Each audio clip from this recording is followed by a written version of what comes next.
Hello, fellow rosarians. Thank you for joining me today.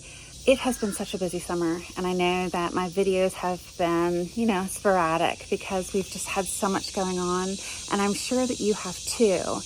But here at our property, we have started on a renovation.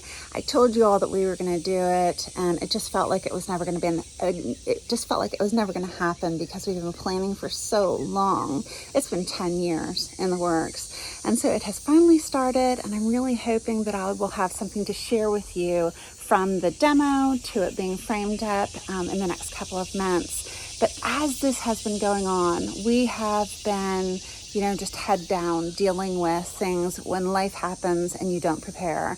So I'm going to have some videos to share with you. I've been trying to do spotlights when I can, but I have seen a lot of questions going out that you need to be reminded what to do when fall comes. I'm going to pop a video up here that you can just click on when you've got time to dig into it.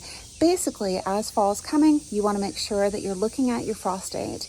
Google your zip code and then the word frost date, and you should see an estimate for when that usually occurs. Make sure you back off 6 weeks from that, and that's when you stop fertilizing.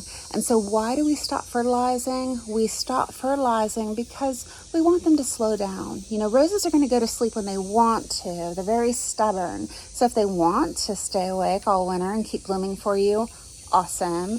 But in the event that they need to slow down, we just plan on 6 weeks prior. For that last feed, I use a liquid fertilizer like fish emulsion for that last fertilization. And just between you and me, I didn't even have a chance to do my last fertilization this year, and my roses are going to be fine. So if you haven't had a chance, it's going to be okay. Just make sure you get back on it in the spring when it's time to start again. In addition to making sure that you're planting that 6 weeks before the last frost, you are going to want to bring them down at least in zone 7 to waist high.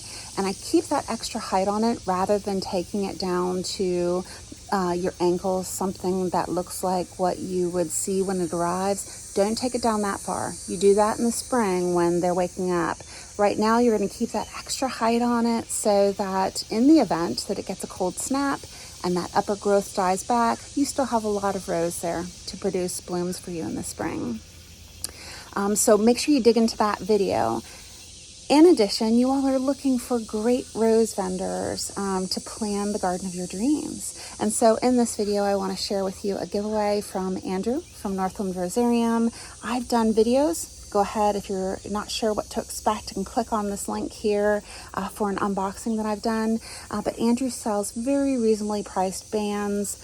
He also offers us a discount code. I'm going to pop that here for you. So let's go ahead, check out his site, see what kind of new fun things he has, and comment down below with a rose that you like from his site, one that maybe you're interested in buying, and then let's do 2 giveaways. I'll go ahead and pop the details here for when that giveaway will happen. I'll announce it on the community page, and I'm really hoping to do more giveaways for you in the coming weeks. So thanks so much for watching, Rosebuds. I'll see you in the next video.